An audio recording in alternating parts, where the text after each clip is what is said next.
नमस्कार दोस्तों, AKG global study में आपका बहुत बहुत स्वागत है।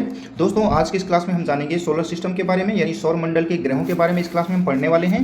तो दोस्तों, ये जो टॉपिक है वो बहुत ही इंपॉर्टेंट रहने वाला है, महत्वपूर्ण रहने वाला है आपके एग्जाम पॉइंट ऑफ व्यू से। तो दोस्तों, ये टॉपिक पढ़े बिना कहीं ना जाए। दोस्तों, इस क्लास में हम टॉपिक को कवर करने वाले हैं, जो कि हमारा पहला टॉपिक है। दोस्तों, पहला जो टॉपिक रहने वाला है, सौर मंडल की संख्या कितनी है, यानी जो हमारा सोलर सिस्टम है उसमें कितने ग्रह हैं उनके बारे में हम जानकारी लेंगे। उसके बाद दोस्तों हमारा रहेगा क्षुद्र ग्रह किसके बीच होते हैं। उसके बाद जो हमारे ग्रह हैं उनका जो घूमने की जो दिशा है और वो कितने दिनों में घूम रहे हैं, यानी सूर्य का जो चक्कर लगा रहे हैं वो कितने दिनों में है, क्योंकि ये काफ़ी इंपॉर्टेंट रहने वाला है। उसके बाद हम पढ़ेंगे दोस्तों कि हमारे आंतरिक ग्रह और जो हमारे बाह्य ग्रह हैं उनके बारे में हम बात करेंगे, जो कि दोस्तों आंतरिक ग्रह किस चीज़ से बने होते हैं, बाह्य ग्रह किस चीज़ से बने होते हैं, और आंतरिक ग्रह में कौन कौन से ग्रह आते हैं और बाह्य ग्रह में कौन कौन से ग्रह आते हैं। उसके बाद हमारे जो नेक्स्ट टॉपिक रहने वाले हैं, जैसा कि दोस्तों ग्रहों की परिक्रमा, इनके बारे में मैंने ऑलरेडी बता दिया है कि ग्रह जो है परिक्रमा करते हैं अपने अक्ष पर भी, और जो हमारा जो सूर्य है उसके चारों ओर भी परिक्रमा करते हैं। उसके बारे में भी हम डिटेल में पढ़ेंगे। उसके बाद दोस्तों आता है उपग्रह, यानी हमारी पृथ्वी का कौन से उपग्रह है, कितने उपग्रह होते हैं, उनके बारे में भी हम डिटेल में जानेंगे। उसके बाद दोस्तों आता है हमारा खगोलीय पिंड, और फिर नेक्स्ट टॉपिक रहने वाला है दोस्तों हमारा सबसे छोटे और सबसे बड़े पिंड ग्रह। तो इनके बारे में डिटेल में हम जानेंगे, क्योंकि दोस्तों एग्जाम में कई बार आपसे पूछा जाता है कि सबसे छोटा ग्रह कौन सा है और यह सबसे बड़ा ग्रह कौन सा है हमारे सोलर सिस्टम का। तो दोस्तों चलिए स्टार्ट करते हैं हमारा जो कि पहला टॉपिक रहने वाला है। तो चलिए दोस्तों, हमारे जो मेन टॉपिक था हमारा उस पर हम आ चुके हैं। अब दोस्तों हम बात करेंगे कि जो आपको गिन के आप देखेंगे तो इसमें क्या है, आपको 8 ग्रह दिखेंगे। 8 ग्रह कौन कौन से हैं आपको यहाँ पे हम बता देते हैं। पहला जो हमारा ग्रह है वो बुध है, बाद में शुक्र है, और उसके बाद पृथ्वी है, और उसके बाद मंगल है।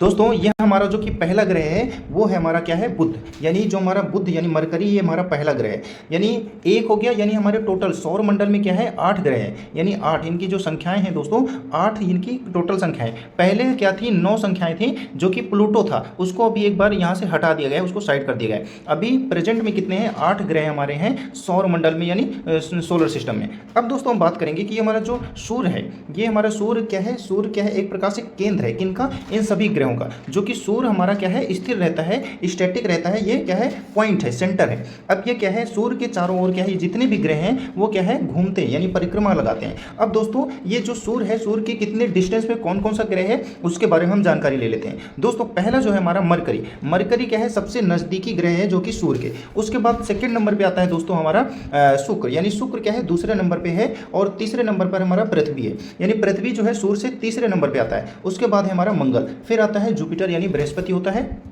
उसके बाद हमारा सटर्न यानी शनि हो गया, फिर आता है यूरेनस, और उसके बाद आता है नेपच्यून। तो दोस्तों ये हमारे 8 ग्रह हैं। अब दोस्तों हम बात करेंगे क्षुद्र ग्रह, यानी क्षुद्र ग्रह की यहाँ पे आप पट्टी देख पा रहे हैं, ये क्या है, ये तो मंगल और जुपिटर यानी बृहस्पति के बीच एक पट्टी होती है, तो यहाँ पे क्या है, क्षुद्र ग्रह है। तो क्षुद्र ग्रह जब भी आपसे पूछा जाए कि कौन कौन से ग्रहों के बीच है, तो मंगल और ये जुपिटर, यानी इन 2 ग्रहों के बीच में क्या है, क्षुद्र ग्रह पाए जाते हैं। अब दोस्तों हम बात करेंगे कि जो हमारे इंटरनल प्लैनेट थे और एक्सटर्नल यानी आंतरिक जो ग्रह थे और जो हमारे बाह्य ग्रह थे उनके बारे में हम डिस्कशन कर लेते हैं। जो कि मरकरी हो गया, वीनस यानी शुक्र, पृथ्वी और मंगल, ये क्या है, ये चारों क्या है, हमारे आंतरिक ग्रह होते हैं। आंतरिक ग्रह दोस्तों किन चीज़ों से मिलकर बने होते हैं उनके बारे में आपसे एग्जाम में पूछा जाता है।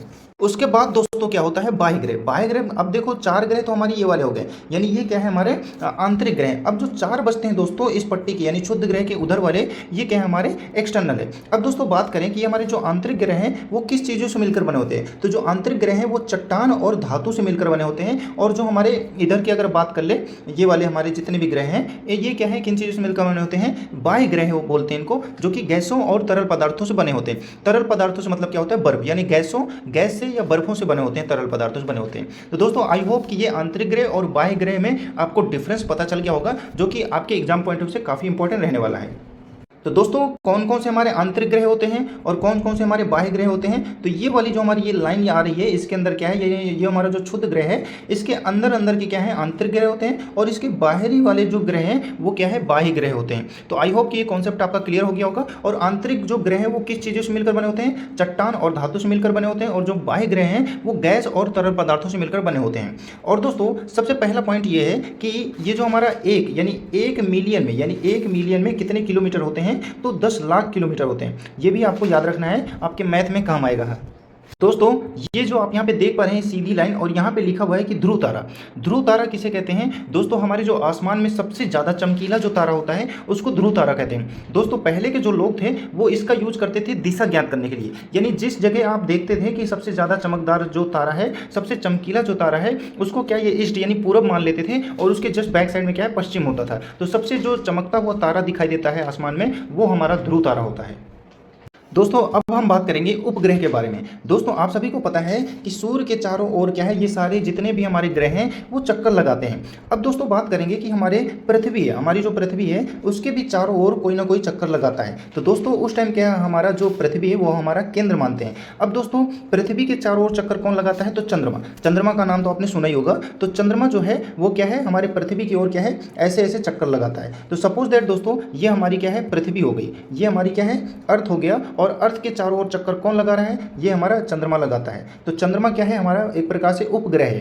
तो उपग्रह का काम क्या होता है? ग्रहों के चारों ओर चक्कर लगाना। तो आई होप कि ये कॉन्सेप्ट आपका क्लियर हो गया होगा। अब दोस्तों हम बात करेंगे कि सपोज दैट पृथ्वी के पास तो एक ही चंद्रमा है, एक ही चंद्रमा है, बाकी जो हमारे ग्रह हैं उनके पास कितने कितने उपग्रह हैं? तो हमारे पृथ्वी के पास एक ही उपग्रह है। कौन सा उपग्रह है? वो कि हमारा मून यानी चंद्रमा है।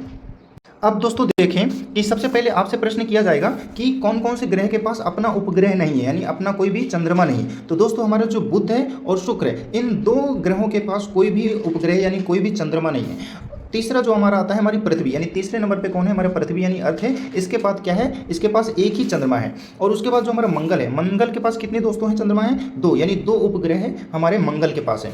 दोस्तों सबसे ज़्यादा जो उपग्रह है या सबसे ज़्यादा चंद्रमा किसके पास है? तो बृहस्पति और शनि के पास है। ये हमारा जुपिटर हो गया और ये हमारा सटर्न हो गया। इनके पास कितने कितने उपग्रह हैं यानी चंद्रमा है? तो देखो 53 जो है चंद्रमा इसके जुपिटर के पास है, और जो हमारा शनि है, शनि के पास भी 53 है, और बाकियों के पास कम है। दो जैसे कि आप देखेंगे कि शनि के पास कितने हो गए? 53 हो गए, और यूरेनस के पास 27 ही समथिंग रहते हैं। तो दोस्तों आई होप कि ये कॉन्सेप्ट आपका क्लियर हो गया होगा। अब दोस्तों बात करते हैं ये चंद्रमा यानी उपग्रह के बारे में। आप जान चुके होंगे कि ये जो हमारे ग्रह हैं, ग्रहों के चारों ओर, ये सपोज दैट ये हमारा ग्रह है, और इस ग्रहों के चारों ओर क्या है कोई भी रोटेट हो रहा है तो वो क्या है? हमारा उपग्रह होता है। और हमारे क्या है ग्रहों के जो बाहर जो घूम रहा है, चक्कर लगा रहा है, वो क्या है? उपग्रह है, जो कि हमारे जो पृथ्वी का जो उपग्रह है वो क्या है? चंद्रमा है।